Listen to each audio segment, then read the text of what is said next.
E agora passo a palavra ao senador Benedito de Lira.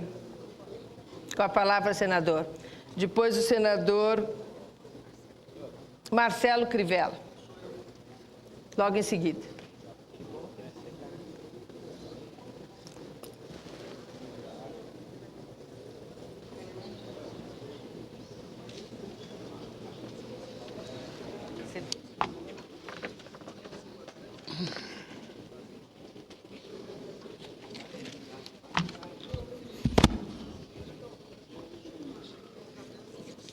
Senhora Presidenta, Marta Suplicy, senhoras senadoras, senhores senadores, autoridades civis e militares,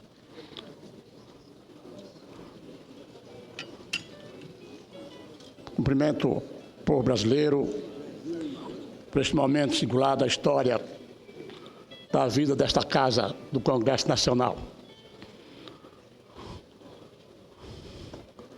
O dia de comemoração de um aniversário merece efusivos aplausos da sociedade brasileira. Afinal de contas,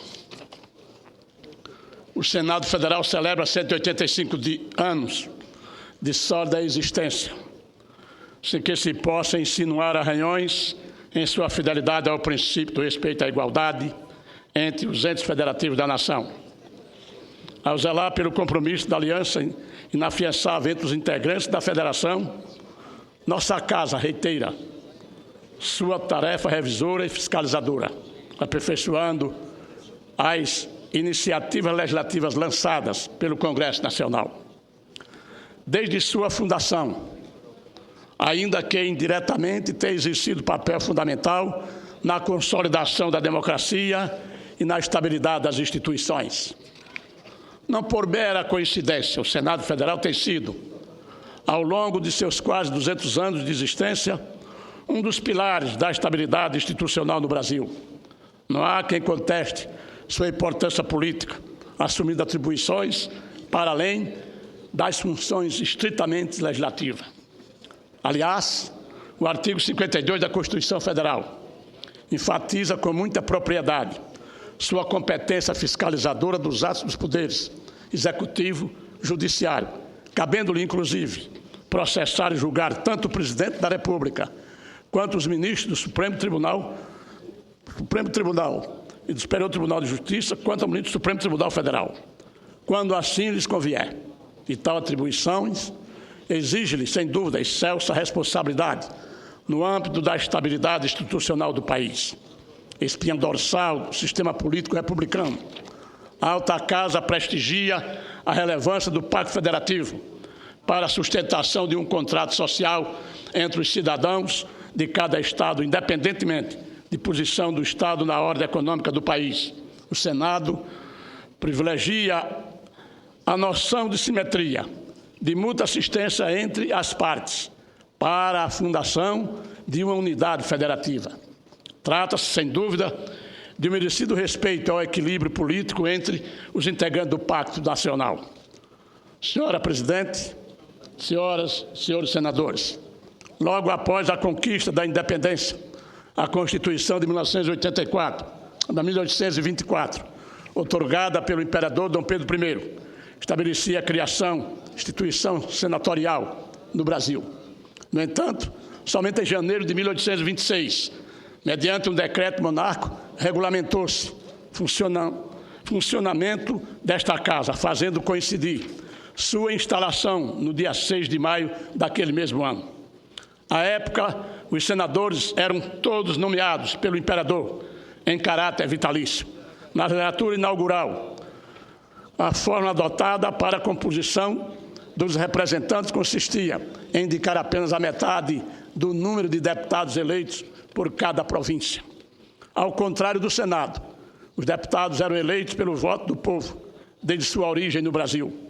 Com a proclamação da República, o Senado adquiriu relevância ainda mais acentuada, uma vez que, inspirado no modelo grego, caberia aos sábios da Casa, revisora, interferir nas tratativas da política a cada instante da estabilidade, provocado pelas contingências dos conflitos de interesses sociais. Não por acaso, sob a égide autoritária do Estado Novo, o Senado se viu absolutamente cerceado de seus direitos, sucumbindo ao silêncio trágico da intervenção ditatorial. Graças aos novos tempos, no pós-guerra, o Brasil atravessou novamente uma fase de livre organização política, estimulando o surgimento de grupos mais à esquerda ávidos por transformações radicais na estrutura política nacional. Ainda obrigado sob as ornamentais pilastras do Palácio Monreal, o Senado brasileiro cooperou com o Projeto Brasília, abdicando de sua sede litorânea e assumindo os riscos da aventura do Brasil Central. O delírio da liberdade absoluta durou alguns anos, o suficiente para que a sociedade brasileira percebesse que a nova era político-cultural do país poderia estar camuflando o ingresso abrupto em uma ordem política econômica fechada nos moldes comunistas de organização institucional. Com a intensificação dos embates ideológicos, os militares intervieram em 1964, uma cena política que acabou por suspender as prerrogativas um Estado democrático de direito até então em vigor. Contra tal procedimento institucional, heróis políticos do Brasil inteiro se dispuseram a denunciar as atrocidades cometidas. Tão logo a resistência política surgiu, ventos mais lúcidos e críticos começaram a ventilar nos corredores do Congresso Nacional. Nesse contexto, o senador Teotônio Vilela, o saudoso Menestrel das Alagoas, desempenhou um papel crucial na transição democrática após o fim da ditadura militar. Participou intensamente das campanhas políticas pela extensão do regime de exceção e pelo retorno à normalidade constitucional do país. No mesmo diapasão, patriótico senador Rui Palmeira, a quem o Senado dedicou em 2010 homenagem especial no centenário de seu nascimento, é detentor de uma larga folha de serviços prestados à democracia brasileira. O compromisso com o ideal democrático jamais faltou, seja em tempo de bonanças institucional, seja em tempo de crise política. Alagoas, grata à sua dedicação patriótica para sempre. Senhora Presidente, no entanto, ao contrário do que, por vezes, indica o senso comum, o Senado Federal não vive do passado, em vez de se acomodar às estruturas ultrapassadas de gestão e de ação legislativa. Tem, nos últimos anos, adotado uma plataforma de modernização administrativa invejável aos seus congêneres na América Latina. O portal da transferência, por exemplo, representa uma inovação institucional tão decisiva quanto crucial à sustentação dos pilares democráticos da nossa República. Não é à toa que tem por finalidade veicular informações e dados detalhados sobre a gestão administrativa e a execução orçamentária e financeira do Senado, compreendendo em outros gastos efetuados por seus órgãos, inclusive os supervisionados, bem como suas unidades integrantes. Outra novidade institucional de ponta absorvida pelo Senado foi sua responsabilidade pedagógica em repassar sua madura excelência processual legislativa para as esferas públicas estaduais e municipais, menos preparada para os deveres previstos na Constituição. Por intermédio do primoroso serviço executado pelo Interleste, o Senado descentraliza suas atribuições e lança programas virtuais de cidadania legislativa nos rincões mais distantes deste país. Trata-se de um autêntico e instrutivo espelho institucional, a partir do qual imagens são projetadas nas diversas unidades legislativas brasileiras, em especial no seu nível mais elementar, ou seja, nas câmaras legislativas municipais, com o propósito de transmitir noções processuais e administrativas indispensáveis ao bom desempenho das atividades legislativas. Sem exagero, no aniversário do Senado, o Interleste merece destaque à parte. Programa desenvolvido pelo Senado Federal, em parceria com o Banco Interamericano de Desenvolvimento BIRD, cumpre-lhe promover a modernização e a integração do poder legislativo nas três esferas públicas.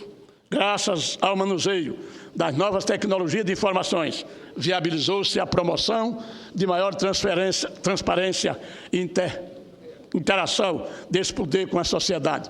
Resumo do esforço: mais de 3.000 câmaras municipais muitas das quais situadas em cidades nordestinas. Já receberam computadores e impressoras para se ligarem à internet, usarem o correio eletrônico e tornarem disponíveis suas informações internautas.